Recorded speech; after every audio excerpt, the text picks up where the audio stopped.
The US is at 131%, highest in history, which means we are well past the point where you can borrow your way to growth, or you can borrow your way out of a debt crisis. And we were heading for a debt crisis. So the way it works is raise interest rates, tighten money, reduce the balance sheet, et cetera. Get unemployment up. It doesn't sound like a desirable goal, but that's what it takes. And that's what happened in 1982. Get unemployment high enough so people are buying hamburger instead of steak. They're buying, whatever is the least expensive thing on the shelf, day-old bread instead of new bread, or they're not buying gasoline because they're not going to work, et cetera. That will bring prices down, but at a very high cost, which we just talked about, which is high unemployment and lower productivity. Meanwhile, the U.S. debt keeps going up. We haven't really talked about the debt.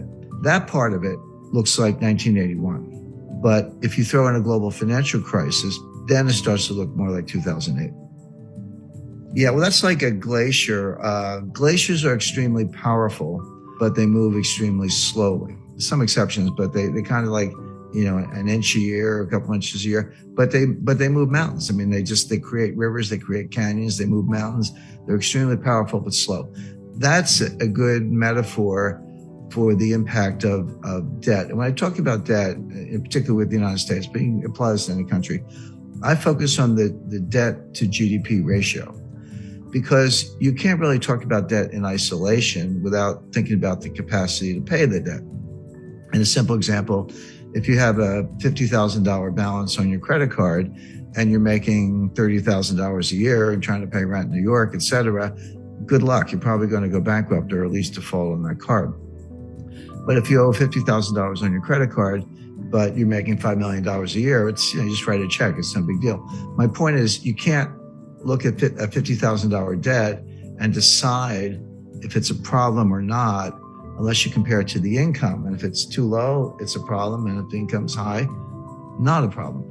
So that's why you use the debt to GDP ratio. The U.S. just hit $31 trillion in national debt. That is national debt, almost all of it in the form of U.S. Treasury securities. Not all of it. There are other obligations, but mostly U.S. Treasury securities. Well, is that a problem or not? Well, one way to answer the question is compare it to GDP, do the ratio. The answer is that ratio is now a little over 130%. What was it in 1980 when Ronald Reagan was elected? The answer is 30%. 30% is completely comfortable. That's like the person with the $50,000 debt is making millions. No big deal. 30% is comfortable. 50%, yeah, getting up there. Angela Merkel and all her years in Germany, and there's a lot of research to back this up, says that 60% was the limit. And that's what the Maastricht Treaty that created the European Union and the European Central Bank, that was their goal. They said, don't go over 60%. If you do, you're expected to take measures, raise taxes or reduce debt or reduce spending, do something to get that back down under 60%.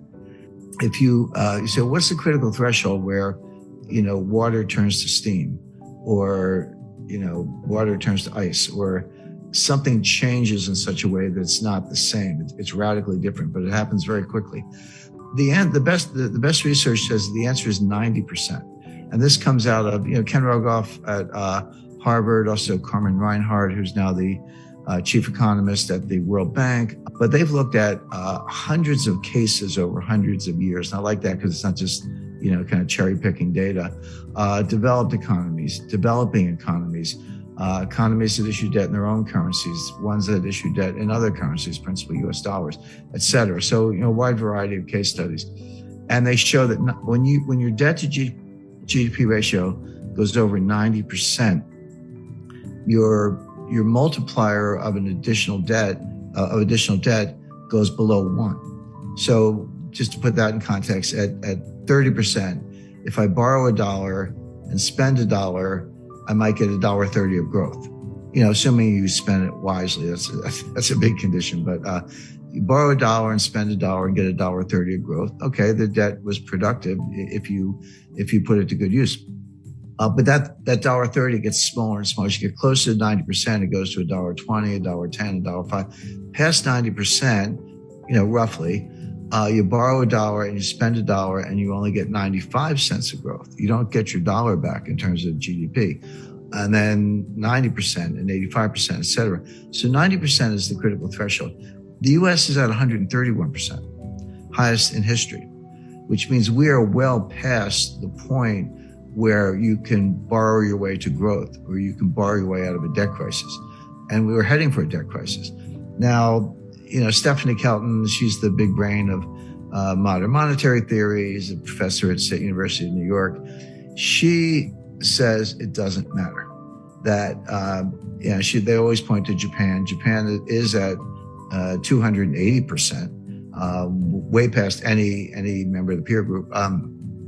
China's probably higher. China's a little more opaque because they are, but also they don't have as much national debt. If you look at the national debt to GDP, it's modest, but they have an enormous amount of provincial debt, and the banking system is owned by the government or controlled by the government. So when you throw in the bank debt, the state-owned enterprises, the provincial debt, and the government, so that's the real national debt.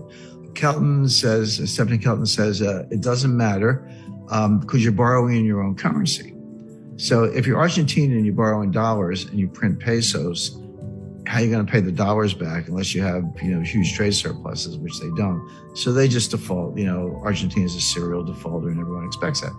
If you borrow in dollars and you print dollars, which the United States does, they're like, what's the problem? Just print the dollars and pay the money back. Well, that's true. If you print dollars, there's no reason to default on dollar debt because you actually can print the money and buy the bonds. But it doesn't mean nothing else bad happens. What about inflation or hyperinflation? What about the foreign exchange rate? The exchange rate can collapse. And these modern monetary theorists show very little understanding of the international aspects. They treat the U.S. like a closed economy, which it's not.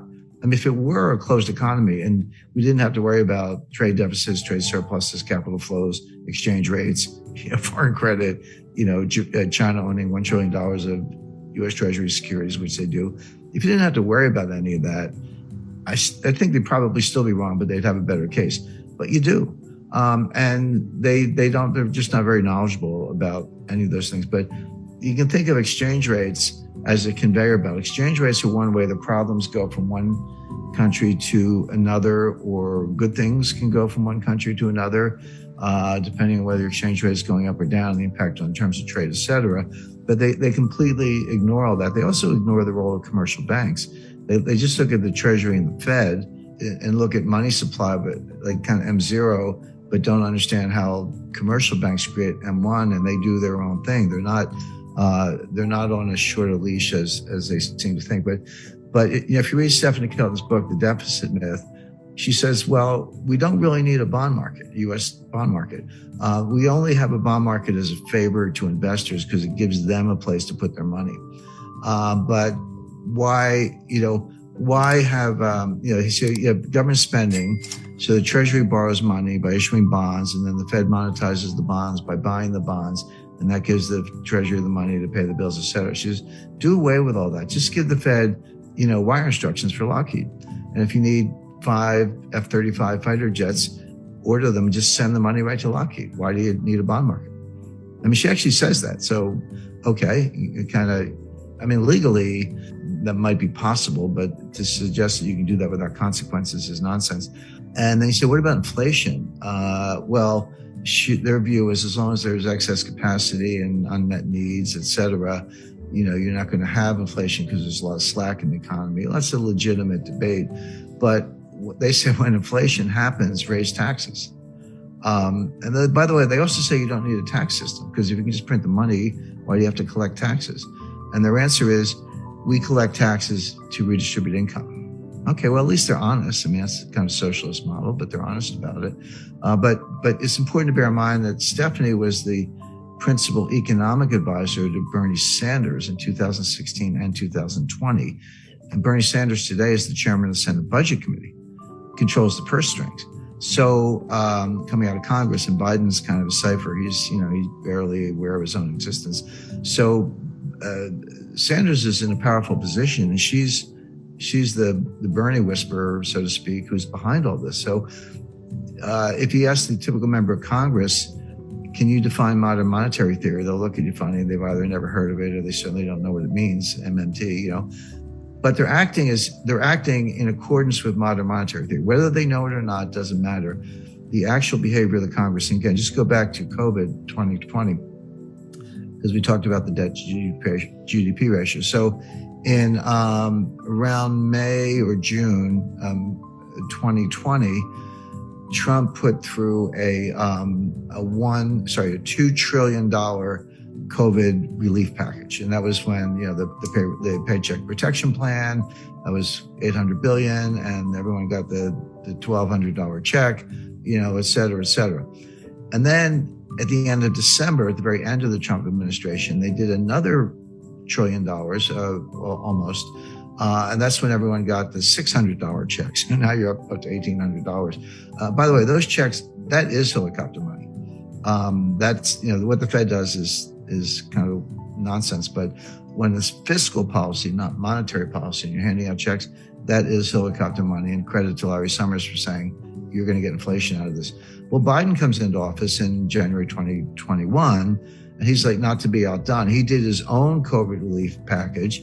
That was another $2 trillion. And that's when we all got the $1,400 checks. They handed them out. And then later that year, they did the $1 trillion infrastructure package. And then just to top it off, what did we get recently was the just under $1 trillion Green New Deal. I call it the Green New Scam.